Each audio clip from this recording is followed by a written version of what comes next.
All right, so boom, welcome back to another episode of the Black Caliber Podcast. Today, we're not just talking to the mayor of Baltimore. We're talking to the son of Park Heights, the product of concrete community, and the man who's carried the whole city's pain and potential and purpose on his back, Brandon Maurice Scott. See you, man. You know, this isn't about politics, it's about people, it's about you and how growing up in chaos still led to your vision. So let's get into it. So I can move this over here now. But like, initially, how your day going? How you I'm feel? good. It's a normal day for me. Just a normal day? All right. So when you, I feel like say I'm still alive. yeah, that's as long as you alive, you good. You Every day above ground is a great day. Yes, sir. So when you walk through like where you came from, Park Heights, like what do you see now compared to what you saw back then? Oh man, it's a whew. I say this to the young folks growing up in Park Heights, not just me. Anybody that grew up in Park Heights during the time that I did, we tell them they have no idea what it was like back then. So I'm born in 1984. So I'm born literally as we're starting to see like all the impacts of drugs and stuff being flowed into these communities. And for a neighborhood like Park Heights in Baltimore, the impacts of redlining, all of that just coming to a head at the time where I'm coming of age, especially in the late 80s and early 90s and 2000s. So when I was a young man in Park Heights, when you come into Park Heights, every corner from Park Circle up to Park Heights and Rogers and 2 blocks in each way was its own drug shop. It was literally that for the entirety. You know, I always tell the story about the first time I saw someone get shot. I wasn't even 7 years old, right, in Park Heights, and it wouldn't be the last time. But there was a lot of vacant houses, lots of them. Most of them are now gone, and what we've seen now in this transformation in Park Heights is that this thing that they talked about when I was a kid called the Park Heights Master Plan. We used to joke and say it was the Park Heights Master's Plan, right? Because we thought it would never happen. And if it did, it would happen in a way that they would just basically Thanos snap their fingers and all the black people would be gone. But now I'm the mayor. So I'm the person who's really having to oversee that. And to be the mayor when we broke ground on the first of the new buildings coming up, like the housing coming up, and to cut those ribbons, right? Whether we were down in Park Heights and Cold Spring where I grew up, or further up on like Virginia Avenue, and seeing those buildings come up right next to where my family still lives today we're really emotional, because as I said then, it's a little different for me, right? I lost friends on those blocks, right? I've seen my friends' parents struggle with addiction on those blocks. I've seen friends, like, houses go away and then move out. It's different.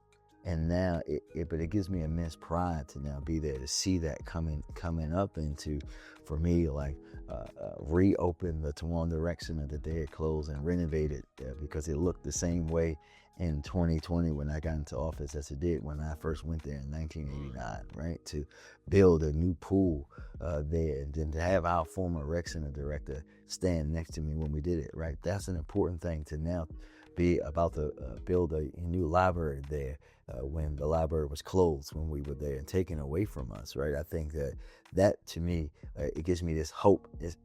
It always reminds me of where we come from and what we've been through, but it gives me this immense hope to the future. And I'll say it to you this way: I have 2 people that I know and love dearly. One of them is my brother Alex, who works for Safe Street. He's from East Baltimore, and I saw him at an event recently, and he said to me, he's like, "Brad, I want to tell you something, man. Like, you can really tell what a person is, or who a person is, by how they treat their home."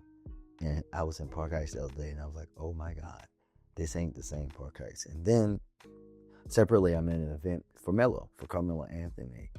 And his family's like, yo, we drove to Park Heights last night. Oh my God, right? That, because I know they know exactly what it used to be. And we still have a long way to go, but we are light years away from where we were. No, okay.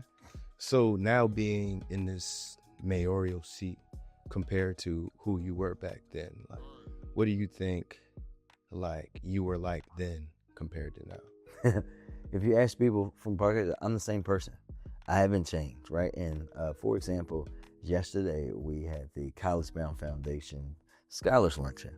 I'm walking into the Scholars Luncheon. I see someone that I grew up with, right? That would be at my aunt's house every day, just like me when I was a kid. My aunt lived on Borman Avenue, and she said, "Brandon," I was like, "Oh my God, what are you doing here?" She's like, "My daughter is going to College Park. She just graduated from Patterson. She's the Scholar of the Year." And I'm like, "Really?" And she's like, "Do you remember when we were little at your aunt's house and you told us that you were going to be the mayor?" Because that's what I've always wanted to be. What has happened is I've matured in my thinking and my actions, all of those things. But at my core, I'm still that young man from Park Heights, right? Because that shaped who I am. My family, my upbringing, my family's history shaped who I am. All the people that I interacted with, whether it was in the school, the community, my rec, my track teams, they shaped who I am. At my core, I'm the same person. Okay. So when you were, let me stop for a second. So what do you think created that spark for you? You said all the people, all your experiences. What do you think created that spark for you to want to decide, I want to be the mayor, I want to? It's very simple. When you are that young and you see some of the stuff that I saw, right? When we talk about that first shooting and that the fact that like the next day we supposed to just go to school like nothing happened, right? Like it was normal. When you see what your friends are going through. I always tell a story about on Christmas one time, my cousin and I would always get new footballs on Christmas, and we would go outside our grandmother's house and play football on this, which was huge for us, this little patch of grass like that big. And one of our friends came out of the apartments down the street from my grandmother's house that actually my dad and my uncles lived in first when they first moved here, right? It's literally how my mom and dad met. And one of our friends came outside crying, and we're like, "What the hell's wrong with you?" And he told us, like, he wouldn't tell us what happened, right? So my dad sees him crying. He's like, "What's going on?" He pulls him to the side and then tells us to go back in the house, which we weren't very happy about. But when we my dad comes in, he pulls me and my cousin aside and says, like, "Hey, y'all gonna have to give up some of your gifts." And we're like, "Why?" Because our friend's mom, because she was struggling with addiction so much, she sold all of his Christmas gifts on Christmas Eve, right? When you see that happen, it's different. And you're going to make a choice early in life. You're either going to accept that that's real and that's going to be your life, or you're going to try to do something to change it. That's simple for me. All right. So when did you start planning out where you were going to go from there? When I was 6 years old. I'm guessing you hit some road bumps and Oh, absolutely. Yeah, absolutely. Listen, I think we tell this story now, so many road bumps, personal and professional road bumps, but even at an early age, we now tell the story because he's back in office. He wasn't in office for a long time, but when I always tell people that, said for years that Congressman Kwesi Mfume gave me my voice. People just thought that meant that, as a young kid, I watched him. He was speaking. He, wore his hair a certain kind of way. He proud. He had the blackest of the blackest names, right? He never shied away from his blackness, and that allowed me as a young man to see that and want to be that. But I actually meant, that. But he actually gave me my voice. Because when I was a young kid, I had to have surgery on my throat multiple times for adenoids and all these other things. And I had to essentially learn how to talk again. So I had this, back then, if you were a smart kid, they had this thing called GATE, Gifted and Talented Education. I was in GATE for most of the day and special ed for speech. And my confidence level about myself and my speech had dropped significantly. And my older cousin, who I call my uncle because he's a lot older, we didn't have the Ravens at this point. We had a CFL team known as the Baltimore Stallions that won the championship. Look it up, y'all.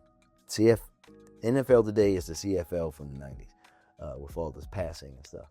And my uncle bought season tickets for him and I to go to. And just so happens that Congressman Mfume is sitting right next to us. They've known each other since they've been here, right? My family business does all this HVAC work, and I had to go to the bathroom. And this one day, my uncle says, like, oh, Kwesi gonna take you. And we in this bathroom in old Memorial Stadium that doesn't even exist anymore. And it's like water leaking, all this stuff there. I'll never forget it. And then he has this conversation with me about like, hey, your uncle and your dad and them were saying that like you're not yourself. And that this thing with your speech is really bothering you.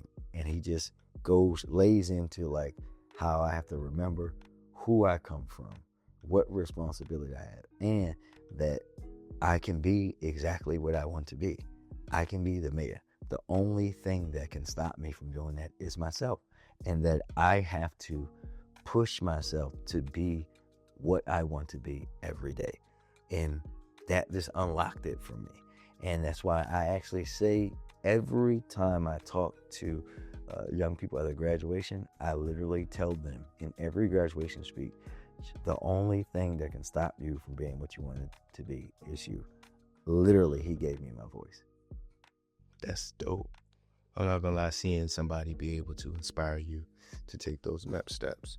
So when did you start feeling like you were achieving that dream that you set out for at such a young age? Well, I think this is now my 18th year in City Hall. So I've been here since I was 20, right after my 23rd birthday. So since I was 23. And I think for me, it's really not about what I'm achieving. It's about what is being achieved through me, because I'm a vessel. And that has just grown over the years. When I was a young staffer and been able to impact one policy here, one policy there, or if you would talk to community leaders right throughout the city that have known me since I first came to City Hall and talk about, for example, we were in coaching Homestead Montebello Chum in Northeast Baltimore. If you would talk to Mark Washington, right, he will tell folks about how I've literally been working to improve that neighborhood since the day I walked into City Hall. And now I'm just taking that to the next level. To me, I feel like I've been successful in showing up and being representative of true Baltimoreans and the true Baltimorean experience since I walked in this door. It's just about growing that level and that level of success that's happening through me as I rose up from a staffer to a council person to the council president and to now as mayor. Okay. So something I like to ask is, if you could describe like your life in a song, what song would it be? Oh, look. If I could describe my life in a song, right now, you know what it would be? Ultra Black by Nas. That's what it would be. Ultra Black. All right. So when it came to learning how to be a black man in politics, I know you said that, I don't want to miss how you say his name. Kwesi Mfume. Kwesi Mfume, okay. And you said he gave you a voice, but how did you, especially being, like you said, like a real Baltimorean, how did you feel like you were able to find your voice in your place as a black man? Well, I think having that, right, but also having my family of these strong black men that raised not just me, my brothers and my cousins, even my female cousins, to be proud of who we are. These black people with this lineage, and that you never shy away from that. There was nothing that was going to change that for me. But learning service, right? Learning all that. Direct service and learning how things operate within this building and what needs to change. I owe that to a black woman, right? A young woman who just sit at that desk. Mayor Rollins Blake gave me my first job. And being the mayor's personal mentee allowed me to be in rooms that, quite frankly, most 23-year-olds don't get invited to, right? And learning by just sitting there and listening, and then her throwing me into saying like, oh no, you're leading this or you're doing this, right? That allowed me to get ahead of the game on so many people.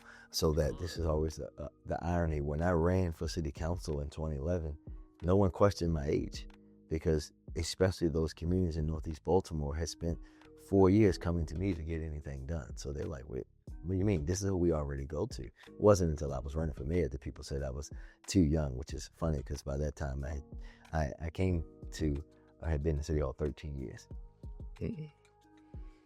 Okay. So, dang, I had a great question. I can't even remember it. And it was kind of in this paper. But yeah, so let's just go down to the next one. So, with all that you have to deal with and been dealing with for such a long time, where do you go to relax, or what do you do to make sure that it doesn't get to be too much? Oh, you got to have balance, right? So for me, that's why I still play my sports leagues, right? My football and basketball, especially. I love my flag football leagues to let the 20-somethings know that I'm still faster than them and none of them can guard me. When they then found out at an event at Wrecking Parks last week, I was like, you're standing too close, you got to back up. He's like, nah, I'm good. And then one of the kids like, no, you need to back up. No, he found out very quickly. And then my basketball that we do with my friends, like that keeps me grounded. And then now, I have a lovely family, my wife and my 3 kids, spending time with my family, doing the things that we like to do, right? Like I like to kayak, I like to, go on trips, go to restaurants, go to concerts, right? In the last few years, people have remembered in Baltimore, because some of them forgot, that I DJ, like the stuff that I like to do, tell jokes, all of those kind of things, pull pranks on people, keeps me level-headed. You can't take yourself too serious. No, not at all. And I think one of the beautiful things about living here in Baltimore is how many people really look like us.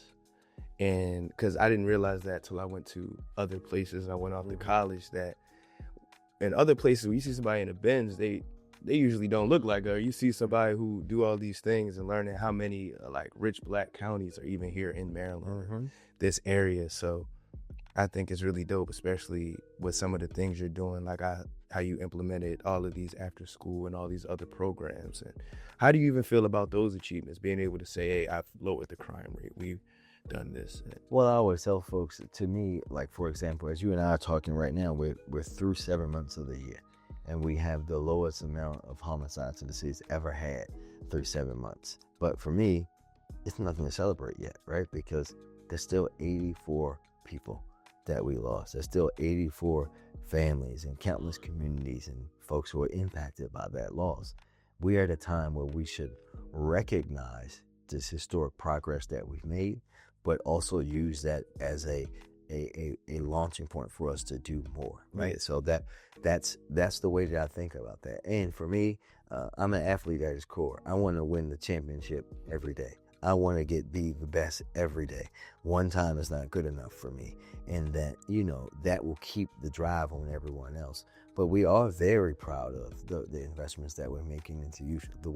I'm extremely proud that no man in history has put more into the public school system than I have, or overseeing the renovation and building of more new school buildings, right? It does make me sometimes feel like I'm dead when I go into a building.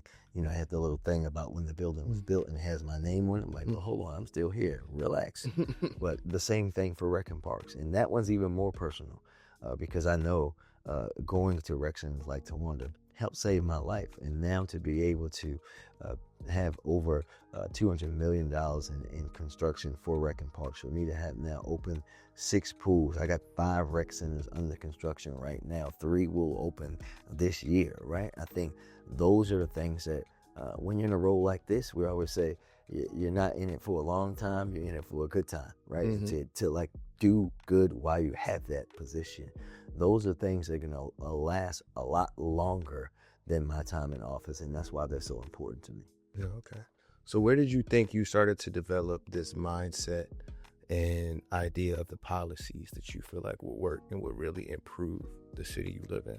That's the great thing about starting so young, right? And having all my policies and the way that I think about things are really a mesh of a few things. One, unlike a lot of elected officials at the local level, I actually have a political science degree from the best college in Maryland, St. Mary's College of Maryland, the National Honors College that actually houses the Center for the Study of Democracy, right? So having that rigorous political science background in academia is extremely helpful. But I also have something that you can't get in a book. I have the lived experience of growing up young, poor, and black in Baltimore in the 80s, 90s, and 2000s. And then I also have another unique experience that I've been in City Hall since I was 23 and learning in different ways. I was telling someone on the phone earlier today that I was the leader of the National League of Cities, which is like how all the cities work and operate together, right? The leader of the National League of Cities, large cities council at 30. Right? Like those, and being able to now interact with people from around the country and learn about policy and think about how we can implement these things. All of that really is what caused me to do. It's like being Kobe Bryant or Kevin Garnett and coming into the league straight out of high school. Essentially, you learn things that you wouldn't have learned were it not for that experience. All right. So, have you ever gone through like therapy and or any type of, remedial services for some of the things you've seen growing up and any of the PTSD? Because I know a lot of people still have PTSD when it I comes talked to my therapist last week. Let me look into the camera, especially for black men. If you don't have a therapist, get one. It will help you be the best version of you. I preach this. You can't be the best you if whatever you want to be, whether you want to be a mayor, whether you want to be a doctor, lawyer, astronaut, don't care what you want to be, right? Unless you are in the best physical and mental shape that you can be in, both of them. And for me, for someone who has to spend a lot of time talking and dealing with death, who has to be the person telling people that their loved one isn't coming home, who has to see like the tragedy up front in person consistently. People always say like, man, I wish I knew what you knew and saw what you get to see. And I say, no, you don't. You think you do, right? You have no idea. The things that you think this isn't all glitz and glamour and press conferences and social media. Most of it is stuff that most people don't want to be involved in, or decisions that you never want to have to make. And you have to be able to talk to somebody about that. Okay, that's powerful. And then one of my last questions will probably be, so if you could talk to a 15-year-old you right now, what would you say to him? Do it the exact same way that you did it, with one exception. Don't spend all that money on throwback jerseys, fitted hats, and tennis shoes to match everyone. All right. And is there any books you're reading? You know what I read? Spend 98% of my time reading? What? Briefing documents about what I'm doing, what policy, what grants the president has cut, what lawsuit that we may have to enter or not in. I don't have the time for leisure reading, especially in this moment. But when I'm done for office, I have a list of books that I want to read. Okay, well, what's that number one then? So actually, it's one that I did the forward for. So my good friend and brother, Senator McCrae, just put out a book about his how an apprenticeship saved his life. It's at the top of my list, but I'm not reading it for a while, right? I did the forward. That's gonna have to hold him over until I can read the book. Oh, okay. And I got 3 kids, 2 under 2. So you know what books I'm reading? Pop out peekaboo books. That's what Cat in the Hat. Time reading. Yeah. All right. Well, with that, can I just get you to say this is the Black Caliber Podcast? Yep. This is the Black Caliber Podcast, and this is Mayor Brandon Scott. All right, distinction at its finest. Thank you so much. Yes, sir, my man. Speaking of which.